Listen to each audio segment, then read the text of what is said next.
हाँ जी, गुरु प्यारी परम सत्कार योग साथ संगत जी, आज का हमारा सत्संग एक प्रश्न के आधार पर होने जा रहा है। और प्रश्न यह है कि जब जीवन में दुख आए तो क्या करें। संगत जी, जब जीवन में दुख आता है तो मन सबसे पहले पूछता है कि हे परमात्मा, मेरे साथ ही ऐसा क्यों। आपको क्या लगता है कि क्या परमात्मा दुख देता है? परमात्मा दुख नहीं देता, वह जागरण देता है। दुख उस घंटी की तरह है जो सोए हुए को उठाती है। सोचो, सुख में मन बाहर दौड़ता है, दुख में मन भीतर लौटता है। जिसे परमात्मा अपना बनाना चाहता है उसे वह बाहरी सहारों से धीरे धीरे मुक्त करता है। यह दंड नहीं, यह दिशा है। जैसे सोने को आग में तपाया जाता है, वैसे ही साधक को अनुभवों में श्रीमद् भागवत गीता में कहा गया है कि जिसे सुख दुख समान दिखने लगे वही स्थिर बुद्धि है। अर्थात दुख परीक्षा नहीं, परिपक्वता का साधन है। संगत जी, आज का यह सत्संग किसी कहानी से नहीं, किसी उपदेश से नहीं, बल्कि तुम्हारे अपने जीवन के अनुभव से शुरू होता है। क्योंकि अगर तुम यहां तक पहुंचे हो तो कहीं ना कहीं तुमने भी जीवन में यह प्रश्न जरूर किया होगा कि हे परमात्मा, अगर तू सच्चा है, अगर तू प्रेम है, तो फिर मुझे इतना दुख क्यों। और यह प्रश्न कोई साधारण प्रश्न नहीं है। यह वही प्रश्न है जो रोते हुए हृदय से निकलता है, जो टूटी हुई उम्मीदों से जन्म लेता है, जो तब उठता है जब सब सहारे छूटने लगते हैं। संगत जी, ध्यान से सुनना।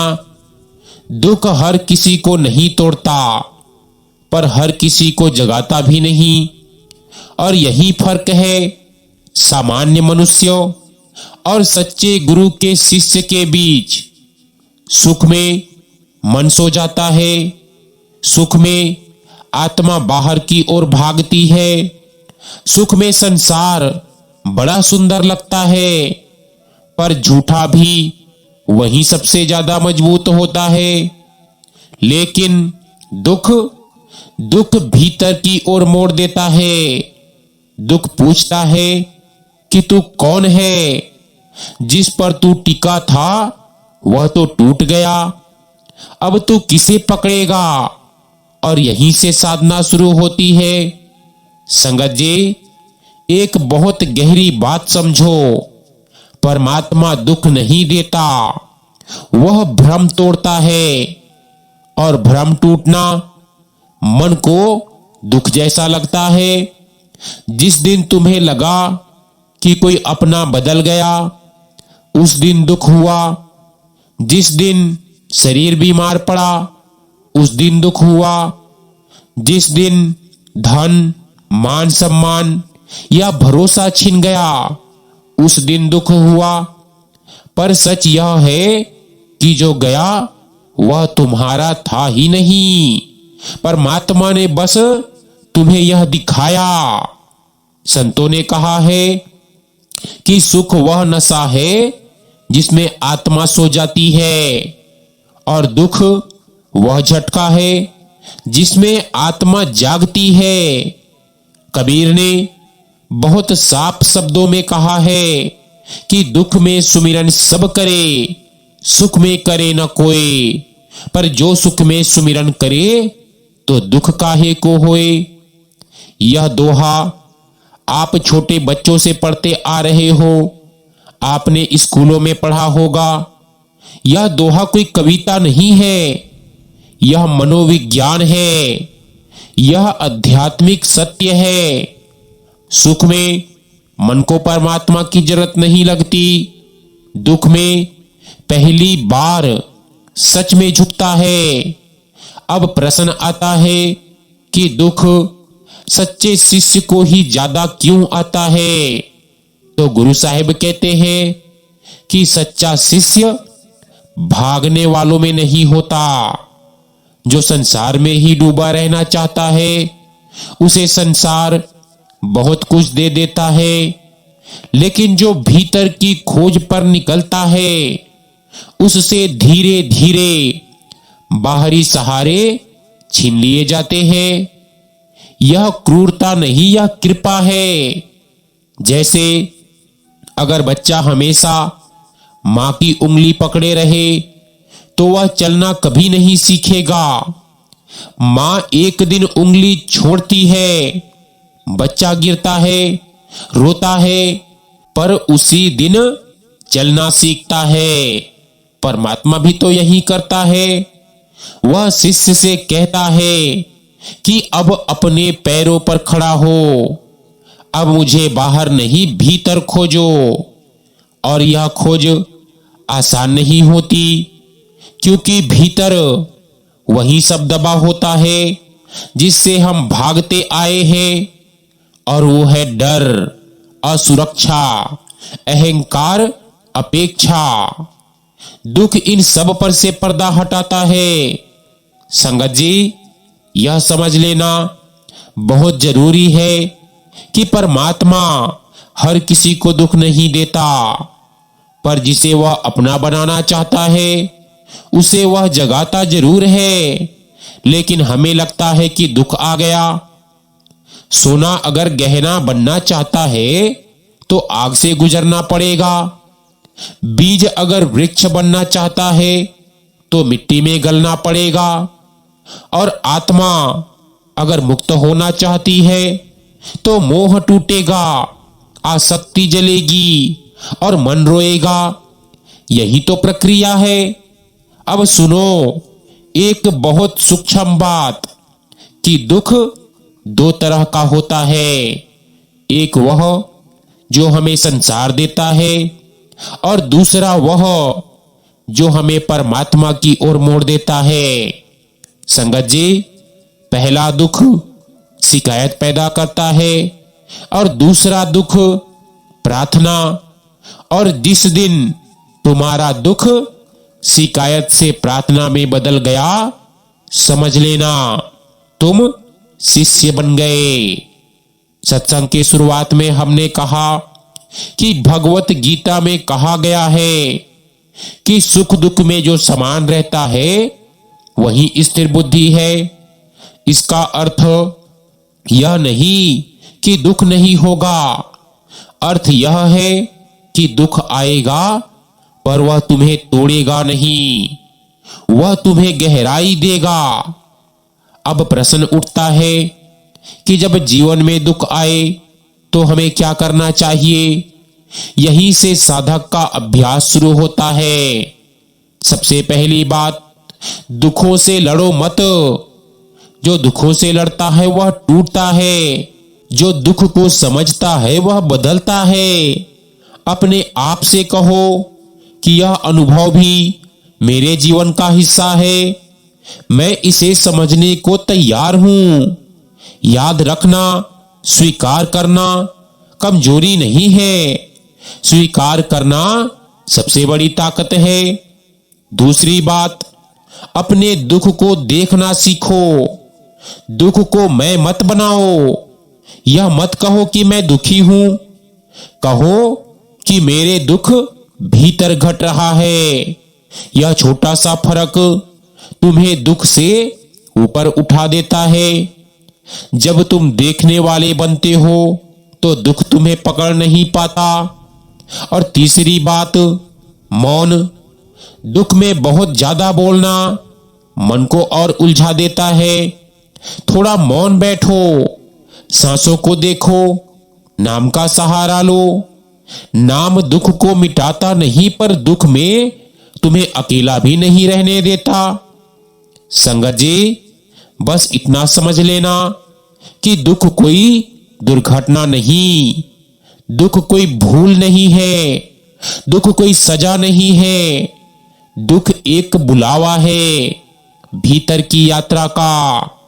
जो इस बुलावे को समझ गया वह रोते रोते प्रार्थना में उतर जाता है, और जो नहीं समझ पाया वह शिकायत में ही जीवन बिता देता है। संगत जी, अभी आपने सुना कि दुख सजा नहीं है, वह बुलावा है। अब हम उस बुलावे की गहराई में उतरते हैं। ध्यान से सुनना, क्योंकि यह विषय केवल समझने का नहीं, जीने का है। जीवन में जब सब कुछ ठीक चलता है, मन धीरे धीरे एक अदृश्य दीवार बना लेता है, और वह दीवार है मैं की। मैं कर रहा हूं, मैं संभाल रहा हूं, मेरी योजना, मेरा नियंत्रण, मेरी पहचान। और यही मैं दुख का सबसे बड़ा कारण है। जब तक यह मैं मजबूत है, आत्मा की आवाज सुनाई नहीं देती। इसीलिए दुख आता है, तोड़ने के लिए नहीं, खोलने के लिए। साथ संगत जी, अहंकार बहुत सूक्ष्म होता है। वह केवल घमंड में नहीं होता, वह पहचान में भी होता है। मैं अच्छा हूं, यह भी अहंकार। मैं पीड़ित हूं, यह भी अहंकार। मेरे साथ ऐसा क्यों, यह भी अहंकार। दुख इन सब पहचानों को हिलाता है। जब जीवन हमारी बनाई कहानी से अलग चलता है, तब पहली बार मन को अपनी सीमाएं दिखती है, और यही क्षण आध्यात्मिक जन्म का आरंभ है। एक साधक ने एक बार पूछा कि प्रभु, आपने मेरा सब कुछ क्यों छीन लिया? तो अंदर से उत्तर आया कि जो तुम्हारा था ही नहीं, उसे छीनने का प्रश्न ही नहीं उठता। मैंने बस तुम्हें तुम्हारे भ्रम से मुक्त किया। संगत जी, दुख हमें सिखाता है कि नियंत्रण एक कल्पना है, समर्पण वास्तविकता है। जब तक मन पकड़ता है तब तक पीड़ा है, और जब मन छोड़ता है तब शांति है। बहुत से लोग पूछते हैं कि क्या दुख कर्मों का परिणाम है? तो उत्तर है हां, पर केवल दंड के अर्थ में नहीं। कर्म केवल सजा नहीं देता, कर्म सीख भी देता है। जो अनुभव हमें भीतर परिपक्व बनाता है, वह भी कर्म का ही रूप है। कभी कभी दुख पुरानी गांठ खोलता है, कभी अहंकार को पिघलाता है, कभी दिशा बदलता है, कभी हृदय को कोमल बनाता है। दुख अतीत का हिसाब नहीं, भविष्य की तैयारी भी है। गुरु प्यारी साध संगत जी, अब हम दुख की एक और परत समझते हैं। दुख हमें अकेला नहीं करता, वह हमें भीतर के साक्षी से मिलाता है। जब सब सहारे छूटते हैं, तब एक मौन उपस्थिति महसूस होती है। वह उपस्थिति न शब्द है, न विचार, न भावना। और जो उस उपस्थिति को पहचान लेता है, उसके लिए दुख मार्ग बन जाता है। एक महर्षि ने कहा था कि दुख पूछता है कि मैं कौन हूं, और जो यह प्रश्न सच्चाई से पूछ ले, वह मुक्त हो जाता है। यह प्रश्न केवल विचार नहीं, जीवन का मोड़ है। अब एक बहुत कोमल सत्य सुनो, दुख हृदय को कठोर नहीं बनाता। अगर सही दृष्टि हो तो वह करुणा जगाता है। जो स्वयं टूटा है वह दूसरों को तोड़ना बंद कर देता है। जो स्वयं रोया है वह दूसरों के आंसू पहचान लेता है। और यही करुणा शिष्य का आभूषण है।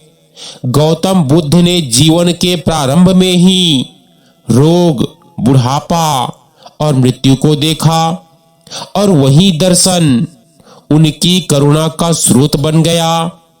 दुख ने उन्हें निराश नहीं किया, दुख ने उन्हें जागृत किया। कई बार जीवन में ऐसा समय आता है जब सब कुछ छिनता सा लगता है, संबंध बदलते हैं, स्वास्थ्य डगमगाता है, सपने टूटते हैं, मन कहता है कि सब खत्म हो गया। पर आध्यात्मिक दृष्टि कहती है कि अब शुरू हुआ। जब तक बाहरी आधार है, भीतरी आधार खोजा नहीं जाता। जब नाव किनारे बंधी हो, समुद्र की खोज नहीं होती, पर जब रस्सी खुलती है तभी यात्रा तो शुरू होती है। जब दुख आए तो 3 दीप जलाओ। पहला दीप जागरूकता, अपने अनुभव को देखो, भावना उठे उसे महसूस करो, पर उसके साथ बहो मत। अपने भीतर धीरे से कहो कि यह लहर है, मैं समुद्र हूं। और दूसरा दीप समर्पण, समर्पण हार नहीं, समर्पण विश्वास है। यह कहना कि हे परमात्मा, मैं नहीं समझता पर मैं भरोसा करता हूं। समर्पण मन को नरम बनाता है और नरम मन ही सत्य को ग्रहण कर सकता है। तीसरा दीप है प्रेम। दुख में मन सिकुड़ता है, प्रेम उसे फैलाता है। किसी के लिए प्रार्थना करो, किसी की मदद करो, किसी को सुनो। जब तुम किसी और के दर्द को थामते हो, तुम्हारा दर्द हल्का होने लगता है। गुरु नानक ने कहा है कि सेवा में ही सच्चा मिलन है। सेवा दुख का उपचार नहीं, दुख का रूपांतरण है। अब हम उस बिंदु पर आते हैं जहां दुख और कृपा एक हो जाते हैं। यह विरोधाभास लगता है, पर सत्य यही है। कृपा हमेशा सुख के रूप में नहीं आती, कभी कभी जागरण के रूप में आती है, और जागरण अक्सर झकझोरता है। अगर तुमने कभी देखा होगा कि जब बीज फूटता है तो खोल टूटता है, क्या वह टूटना दुख नहीं? हां, पर वही जीवन का द्वार है। कहने का मतलब है कि दुख अहंकार को तोड़ता है ताकि आत्मा प्रकट हो सके। दुख पकड़ को ढीला करता है ताकि समर्पण जन्म ले सके। दुख प्रश्न जगाता है ताकि सत्य प्रकट हो सके। जो दुख से भागता है वह चक्कर में घूमता है, जो दुख को समझता है वह मार्ग पर चलता है, और जो दुख को स्वीकार कर लेता है वह कृपा को पहचान लेता है। संगत जी, अब तक हमने समझा कि दुख बुलावा है, अहंकार को ढीला करता है, समर्पण की दिशा देता है। अब हम उस अगले चरण में प्रवेश करते हैं जहां दुख ध्यान का द्वार बनता है। ध्यान से सुनिएगा, क्योंकि यह केवल शब्द नहीं, अनुभव की दिशा है।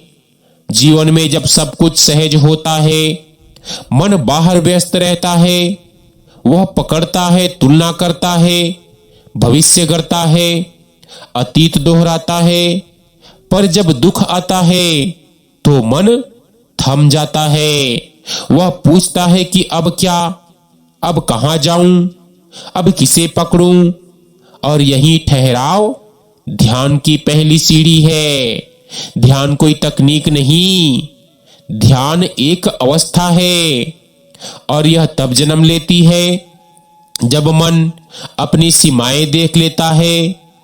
जब तुम्हें यह अनुभव होने लगे कि विचार समाधान नहीं दे रहे, कि भागना राहत नहीं दे रहा, कि पकड़ थकाने लगी है, तब भीतर एक शांत आग्रह उठता है कि बस अब रुक जाओ। यही ध्यान का आमंत्रण है। बहुत से लोग सोचते हैं कि ध्यान करने से दुख खत्म हो जाएगा, पर सत्य थोड़ा अलग है। ध्यान दुख को मिटाता नहीं, ध्यान दुख के साथ तुम्हारा संबंध बदल देता है। पहले दुख तुम्हें घेरता था, अब तुम दुख को देखते हो। पहले लहर तुम्हें बहा ले जाती थी, अब तुम समुद्र को पहचानते हो। यह परिवर्तन सूक्ष्म है, पर जीवन बदल देता है। जिसे तुम सुनते सुनते कर सकते हो, धीरे से बैठो। अब एक सरल मार्ग को सुनो। शरीर ढीला, सांस को महसूस करो। कोई नियंत्रण नहीं, बस अनुभव। सांस भीतर आए, मन में सुनो आना। सांस बाहर जाए, मन में सुनो जाना। कोई विचार आए, उसे मत रोकना, बस देखना। जैसे आकाश बादलों को देखता है, वैसे तुम विचारों को देखो। कुछ ही क्षणों में तुम पाओगे कि विचार हैं, पर तुम उनसे अलग हो। यही साक्षी है, यही ध्यान का हृदय है। जब साक्षी जागता है तो दुख का स्वरूप बदलता है। दुख घटना बन जाता है, पहचान नहीं। तुम कहते हो कि दुख है, पर मैं दुखी नहीं हूं। यही वाक्य मन की बेड़ी को ढीली कर देता है। धीरे धीरे एक स्थिरता जन्म लेती है। यह स्थिरता परिस्थितियों से नहीं आती, यह देखने की क्षमता से आती है। ध्यान की गहराई में एक और अद्भुत परिवर्तन होता है। तुम्हें पता चलता है कि शांति किसी परिणाम का नाम नहीं, शांति तुम्हारे स्वभाव का नाम है। विचार आते हैं, जाते हैं, भावनाएं उठती है, ठहरती है, मिटती है, पर जो देख रहा है वह अपरिवर्तित है। उसे ही ऋषियों ने आत्मा कहा, उसे ही संतों ने परमात्मा का प्रकाश कहा। पतंजलि योग सूत्र में कहा गया है कि योग चित्त की वृत्तियों का निरोध है। इसका अर्थ दमन नहीं, बल्कि पहचान है। जब तुम पहचान लेते हो कि तुम विचार नहीं हो, तभी विचारों का प्रभुत्व घटता है। और जहां प्रभुत्व घटता है, वहां शांति प्रकट होती है। अब समझो कि दुख ध्यान की गहराई क्यों देता है। क्योंकि दुख तुम्हें ईमानदार बनाता है। सुख में ध्यान अक्सर इच्छा होता है, दुख में ध्यान आवश्यकता बन जाता है। जब भीतर सच्ची आवश्यकता जन्म लेती है, तब साधना जीवित हो जाती है। तब जप केवल शब्द नहीं, सहारा बन जाता है। तब मौन केवल अभ्यास नहीं, घर बन जाता है। श्री रामकृष्ण परमहंस कहा करते थे कि जब मनुष्य रोते रोते परमात्मा को पुकारता है, तभी द्वार खुलते हैं।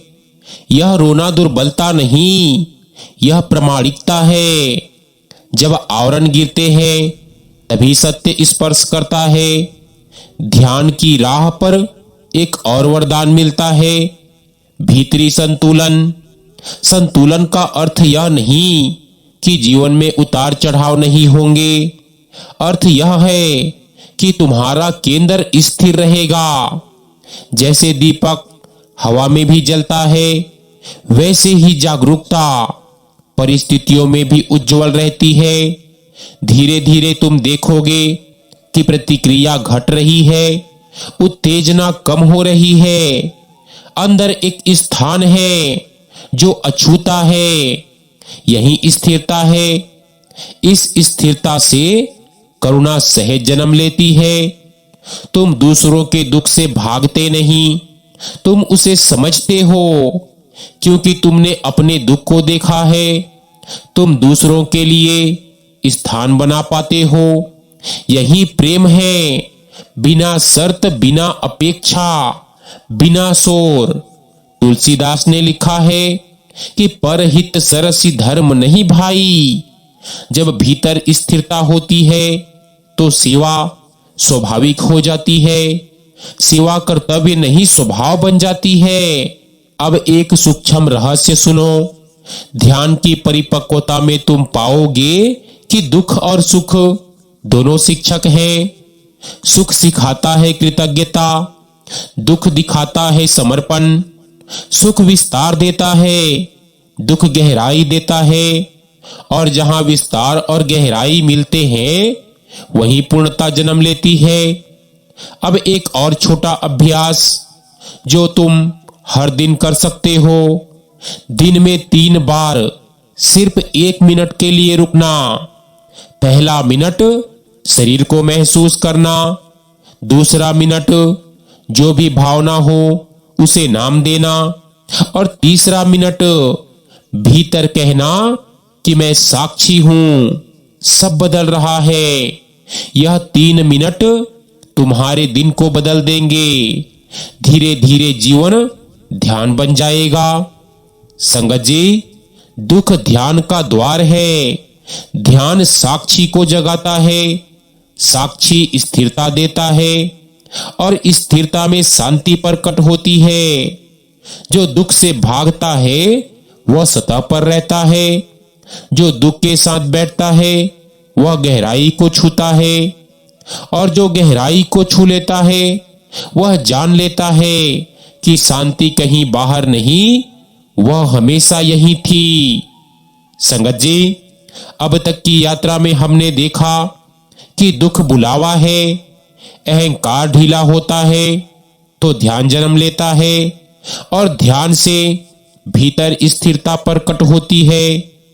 अब हम उस चरण में प्रवेश करते हैं जहां हमारी यह यात्रा दुख से शुरू हुई थी, प्रश्न से शुरू हुई थी, क्यों से शुरू हुई थी, और अब हम उस स्थान पर पहुंचते हैं जहां प्रश्न धीरे धीरे मौन में विलीन हो जाता है। संगत जी, ध्यान से सुनिएगा, क्योंकि आज का विषय है पूर्ण समर्पण।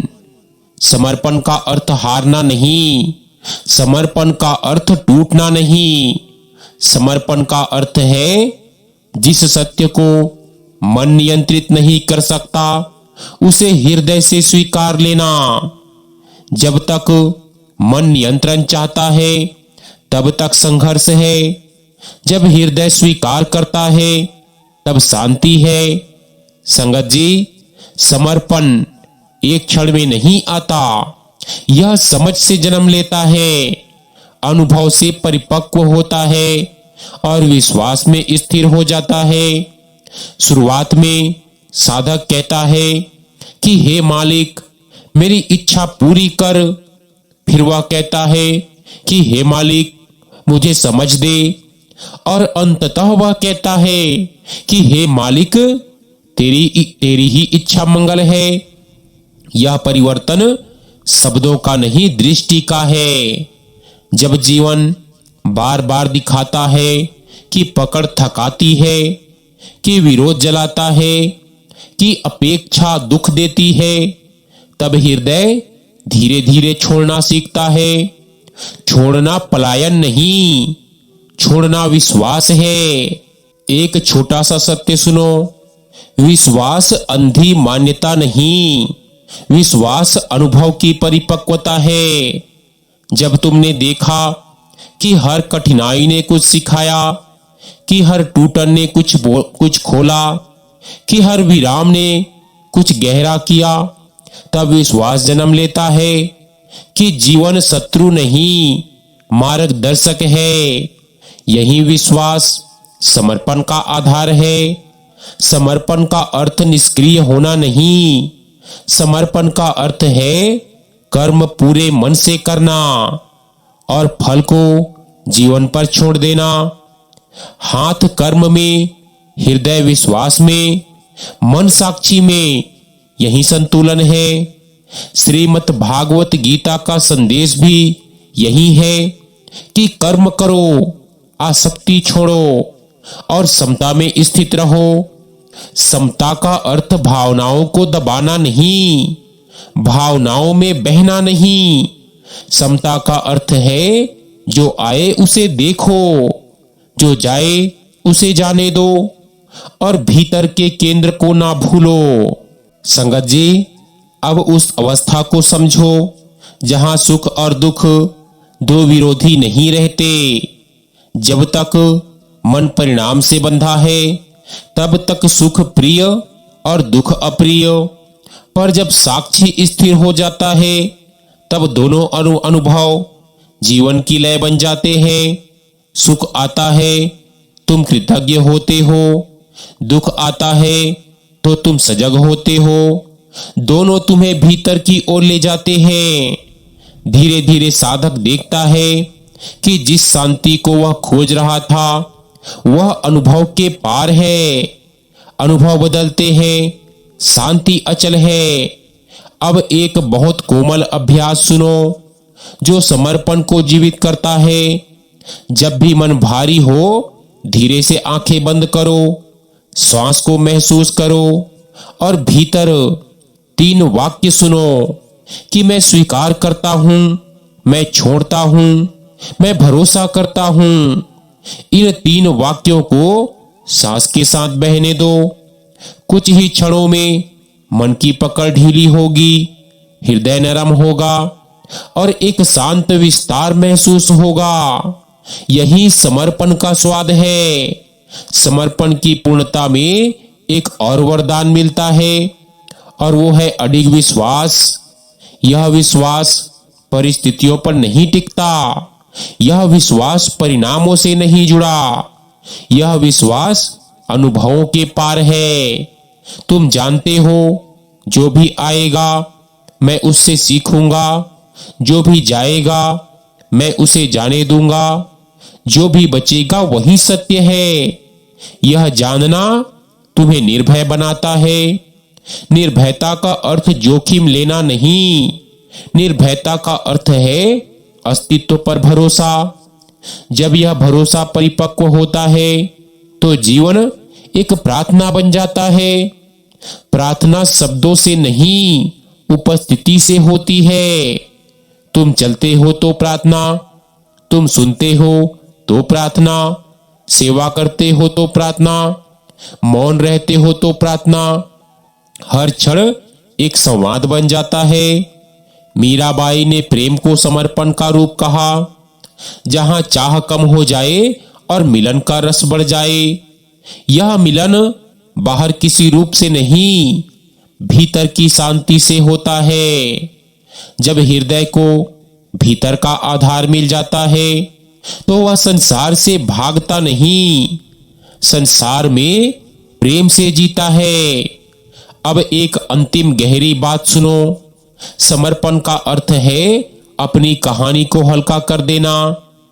हम सब अपने बारे में एक कथा ढोते हैं कि मैं ऐसा हूं, मेरे साथ ऐसा हुआ, मुझे ऐसा होना चाहिए। जब यह कथा ढीली पड़ती है तो जीवन का प्रवाह स्पष्ट दिखता है। तुम्हें पता चलता है कि तुम भूमिका नहीं साक्षी हो, तुम अनुभव नहीं जागरूकता हो। और इसी पहचान में गहन शांति प्रकट होती है। संगत जी, अब बस एक बात हृदय में उतार लो कि समर्पण हार नहीं, मुक्ति है। विश्वास अंधापन नहीं, अनुभव की परिपक्वता है। दुख शत्रु नहीं, जागरण का द्वार है।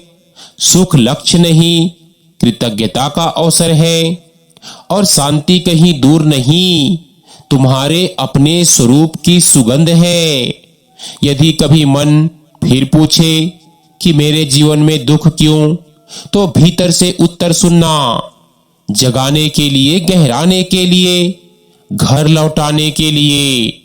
और जब यह उत्तर तुम्हारे अनुभव में उतर जाएगा तब प्रश्न स्वयं मौन हो जाएगा। संगत जी, अब सब कुछ कहकर गुरु साहिब आखिर में कहते हैं कि यात्रा बड़ी लंबी लगी होगी, पर सच में यह दूरी की नहीं, दृष्टि की यात्रा थी।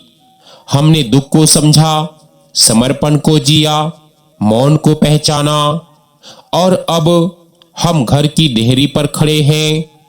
घर बाहर कोई स्थान नहीं, घर भीतर की पहचान है। क्योंकि आज शब्द कम है, अनुभव अधिक है। जीवन जैसा है वैसा ही रहेगा। सूर्य उगेगा, रात होगी, मिलन होगा, बिछोड़ा होगा, पर जो बदल गया है वह देखने वाला है।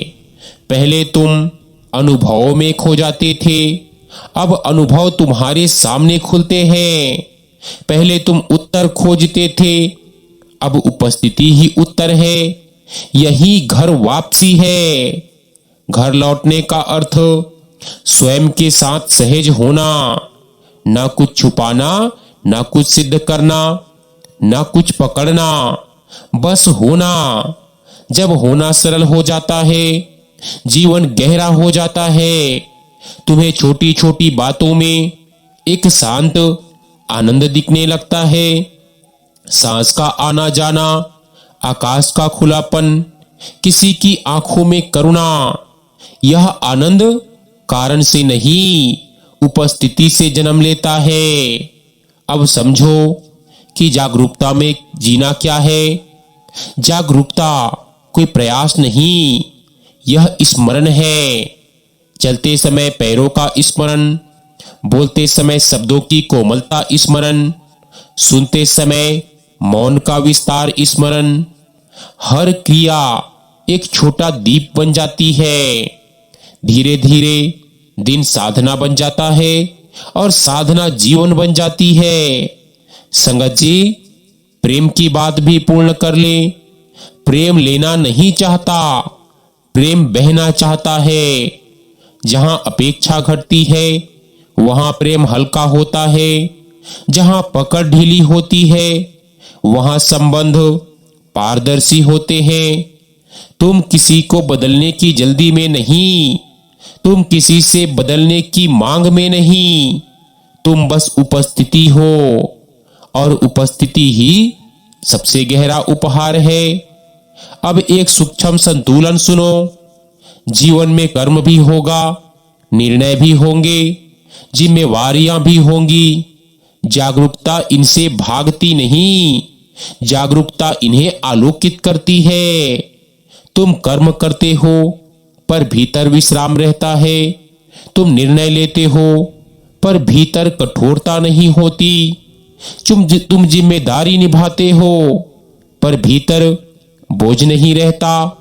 यही संतुलन स्वतंत्रता की सुगंध है। कभी कभी मन फिर पुरानी आदतों में जाएगा, चिंता उठेगी, भय आएगा, दुख की लहर उठेगी। उस समय कुछ नया मत करना, बस वही पुराना सरल स्मरण। रुको, सांस लो और देखो, और भीतर धीरे से कहो कि मैं साक्षी हूं।